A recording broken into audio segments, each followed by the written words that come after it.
Radhe Radhe everyone, जय श्री कृष्णा। तो कैसे हैं आप लोग? आशा करती हूँ स्वस्थ होंगे और परम मंगल होंगे। स्वागत है आपका हमारे चैनल मनमोहन कान्हा ब्लॉग में। तो आज हम आपको सुनाने जा रहे हैं श्रीमद् भागवत गीता जी के 9वें अध्याय के महात्म्य की एक बहुत ही सुंदर कथा, जो कि भगवान श्री हरि विष्णु माता लक्ष्मी को सुना रहे हैं, जिसे सुनने मात्र से हमें भगवान श्री हरि विष्णु के चरणों में स्थान प्राप्त होता है।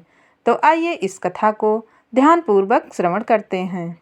श्री नारायण जी बोले, हे लक्ष्मी, दक्षिण देश में भाव सुशर्मा नामी एक शूद्र रहता था। वह बहुत अधिक मदिरा पान करता था।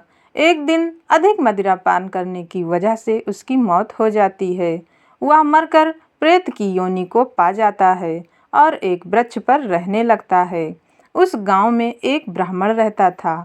उसकी स्त्री किसी को भिक्षा नहीं देती थी।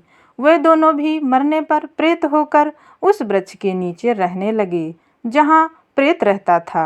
एक दिन स्त्री पिशाचिनी ने पुरुष पिशाच से पूछा, तुम्हें पिछले जन्म की खबर है? तो पिशाच ने कहा, मैं पिछले जन्म में ब्राह्मण था। पिशाचिनी ने कहा, तूने पिछले जन्म में क्या साधना करी थी जिससे तुम्हें पिछले जन्म की खबर है? तो पिशाच ने कहा, मैंने पिछले जन्म में कोई भी पुण्य काम नहीं किया था, लेकिन गीता के 9वें अध्याय के 3 श्लोक श्रवण किए थे। तो पिशाचिनी ने भी वे तीनों श्लोक श्रवण किए। ऊपर बैठे हुए प्रेत ने भी यह वार्तालाप श्रवण किया। गीता के वार्तालाप के पुण्य से वे देव देह पाकर वैकुंठ को चले गए। मार्ग में देवताओं ने उनसे पूछा कि तुम किन पुण्यों के कारण इतनी जल्दी वैकुंठ को आ गए?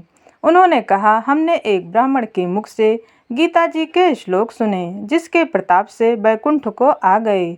यह सुनकर देवताओं ने कहा, श्री गीता जी का ऐसा प्रताप है जिसके आधे श्लोक के श्रवण करने से भी ऐसे पतित जीव का उद्धार हो जाता है। श्री नारायण जी ने कहा, हे लक्ष्मी, यह गीता जी के 9वें अध्याय का महात्म्य है जो तुमने श्रवण किया है। इस तरह से जो कोई भी गीता जी के 9वें अध्याय का पाठ करता है अथवा इस कथा को श्रवण करता है, उसे भी भगवान श्री हरि के चरणों में स्थान प्राप्त होता है। इसलिए हम सबको प्रतिदिन गीता जी के 9वें अध्याय का पाठ करना चाहिए और उसके महात्म्य की इस कथा को श्रवण करना चाहिए, तभी हमारा उद्धार होगा। यह कथा आपको कैसी लगी हमें कमेंट में ज़रूर बताना, और अगर यह कथा आपको सुनने में अच्छी लगी हो तो प्लीज़ हमारे वीडियो को एक लाइक कर देना, और ऐसी ही धार्मिक कथाओं को सुनने के लिए हमारे चैनल को सब्सक्राइब कर लेना। तो मिलते हैं किसी और वीडियो में गीता जी के 10वें अध्याय के महात्म्य की कथा के साथ। राधे राधे, जय श्री कृष्णा।